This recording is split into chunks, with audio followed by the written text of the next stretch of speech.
bien dans son job. On va s'intéresser, alors c'est un sujet qui nous habite tous, sur la place de la machine, du numérique dans nos vies quotidiennes. J'ai moi-même un téléphone portable devant moi, il est là, et on en parle avec Olga Kokchagina. Bonjour Olga. Bonjour. Ravi de vous accueillir, chercheuse en management de l'innovation, membre du Conseil national du numérique, et vous enseignez et vous cherchez à l'EDHEC Business School.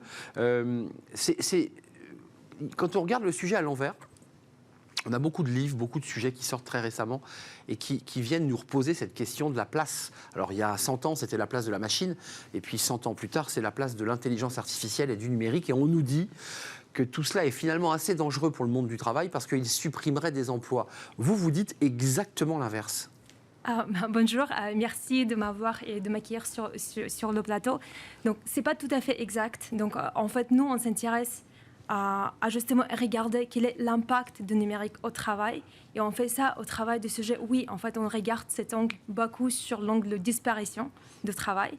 Et en fait, avec le Conseil français du numérique, on s'est vraiment posé la question, mais en fait, on pense que c'est plus compliqué que ça. Donc, le travail se métamorphose et se change. Et il y a des effets multiples qui existent justement au niveau de travail. Et donc, on s'est pas mal intéressé à ces questions pour regarder. Mais finalement, si on regarde les différents types de travail, quels sont les impacts Je le redis, Oui. On a démarré par la révolution industrielle et on nous a dit la machine, elle est totalement métamorphosée. Il n'y aurait plus de salariés, il n'y aurait plus d'ouvriers, ce qui est faux. Même si, on le voit, les ouvriers ont évolué, il y en a moins, ils deviennent plus techniciens. Est-ce qu'aujourd'hui, on en est où dans cette révolution numérique? Autant les historiens commentent la révolution industrielle, on en est où? On en est sorti? On est entré dans la révolution? On en est où là? À mon avis, on est en plein dedans. Donc, en fait, on voit les numériques qui impactent justement les différents types de salariés. Donc, vous avez tout à l'heure parlé de la machine. Donc, effectivement, la machine qui a complètement bouleversé, on peut dire, le travail industriel, le travail pour les travailleurs subalternes. Et en fait, le numérique arrive dedans, mais aussi, finalement, pour les travailleurs de cadre. Juste pour vous donner quelques exemples, si on prend les travailleurs subalternes, on voit notamment le numérique avec ses avantages. Donc, comment, en fait, on peut aider les travailleurs d'aparté et sous-parté, les poids lourds, exosquelettes. Exosquelettes pour les plâtriers, pour les maçons. Tout à fait. En fait, on peut tout à fait imaginer d'autres effets d'efficacité, mais aussi des effets négatifs. Donc, par exemple, si on regarde les travailleurs des services, les métiers des soins, en fait, on a tout ce qui est le minutage. Finalement, on est dans les métiers où l'humain est au cœur. Mais si on commence à minuter, en fait, on voit l'effet de déshumanisation de travail. Et en fait, on a finalement une perception assez négative de travail pour finalement les travailleurs subalternes. Mais si on regarde les cadres, et je vais juste donner quelques exemples, mais on peut revenir là-dessus tout à l'heure.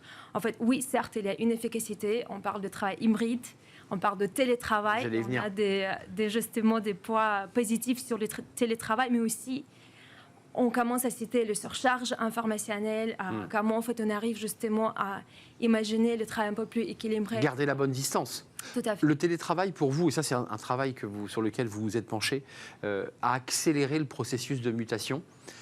Jamais on n'aurait imaginé il y a 2 ans pouvoir continuer à enseigner, et vous l'avez fait, j'en suis sûr, même si c'est parfois un peu imparfait, à distance. C'est des choses qui étaient évidemment inimaginables et le corps enseignant, éducatif s'y refusait. Est-ce que tout ça a permis d'accélérer cette mutation dans notre relation à la machine et à l'informatique ? Tout à fait. Je pense que même avant Covid, il y avait déjà certains métiers, certains types de travailleurs qui ont été beaucoup exposés à tout ce qui est télétravail. Donc, pour certains métiers, notamment les consultants qui ont été à l'international, ce n'était pas forcément nouveau. Et puis, il y en a d'autres qui, finalement, en fait, ont été tous exposés au télétravail. Donc, vous avez cité les enseignants. On a aussi des travailleurs intermédiaires qui, finalement, auparavant, ils n'utilisaient pas forcément Zoom, Teams, etc. Mais maintenant, c'est le cas.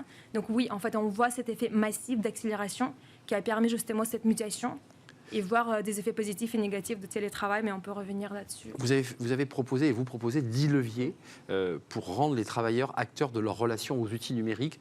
Alors, le télétravail a accéléré le processus, c'est évident. Mais même avant le télétravail, on avait des collaborateurs qui disaient « mais on nous change les processus, on change les modèles informatiques, moi je suis perdu ». Certains étaient même décrocheurs de l'informatique, c'est-à-dire globalement on disait « je ne sais pas me servir de l'outil ». Est-ce qu'on a progressé aussi là-dessus, c'est-à-dire dans l'accompagnement pédagogique, et que l'informatique c'est aussi un outil RSE? Tout à fait, je pense qu'on progresse de plus en plus, donc à travers de 10 leviers. Effectivement, l'objectif pour moi, c'est à chaque fois de donner l'agentivité. Donc, qu'est-ce qu'on voit et qu'est-ce que change? Donc, oui, le numérique nous impacte différemment. Oui, on a les différents types d'organisations qui sont plus ou moins avancées, mais en fait, la vraie différence, c'est vraiment l'agentivité individuelle qui est à la fois basée sur, OK, est-ce que je me sens capable d'apprendre? Est-ce que je suis entourée justement des dispositifs qui me permettent d'aller un peu plus loin et comprendre que ce n'est pas une boîte noire, qu'en fait je suis vraiment accompagnée, ou bien est-ce que j'ai un dialogue social qui existe dans mon entreprise qui m'aide justement à décortiquer un peu ces outils et aller un peu plus loin. Donc comment on développe cette agentivité au niveau du travail finalement. Est-ce que vous poussez votre réflexion, et je suis sûr que vous l'avez, en se disant, mais oui, effectivement, assumons le fait que l'intelligence artificielle, par exemple, peut supprimer des tâches, je mets des guillemets, subalternes. On voit les notaires, on voit les experts comptables, on voit tous les métiers du juridique qui commencent à réfléchir à cette question. Comment ensuite on accompagne le collaborateur à qui on dit, bah voilà, tu n'auras plus à remplir sur une feuille à la main ou en informatique, ça ne sera plus parce que ça sera fait automatiquement. Comment on l'accompagne? Ça, c'est une réflexion que vous portez. Tout à fait. Et en fait, et aujourd'hui, on voit que c'est pas forcément qu'on supprime ces tâches. En fait, on est beaucoup plus à le travail qu'on a fait. On a étudié ces relations entre le numérique et la machine, et on voit que c'est la coexistence de ces tâches. Comment, en fait, on arrive à co-créer un environnement dans lequel la machine peut travailler avec un humain. Donc finalement, par exemple, si je me sers de ChatGPT, le fameux ChatGPT, donc dont tout le monde parle. Donc en fait, comment je peux l'introduire pour pouvoir peut-être lancer un dialogue dans le classe. C'est l'exosquelette du cerveau, quoi.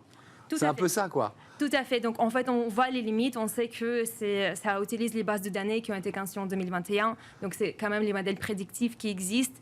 On ne sait pas si c'est vrai ou faux, mais utiliser ça comme un service pour nous aider à aller plus loin, discuter avec la machine, améliorer la façon de travailler. Ouais. Un dernier mot, parce que c'est la chercheuse et c'est celle aussi qui est membre du cercle du numérique, du Conseil national du numérique. Il faut quand même des cadres, il faut quand même que la puissance publique organise et cadre tout cela quand même. Il y a des débats d'éthique, il y a des débats de liberté quand même. Tout à fait. Donc, et en fait, à travers des différentes propositions qu'on a pu identifier avec les conseils français du numérique, donc on a cité un peu anticipé, donc comment on arrive à aider à décortiquer, mieux comprendre ces outils, comment on arrive à accompagner les salariés. Troisième partie de Valais, c'est vraiment la consolidation.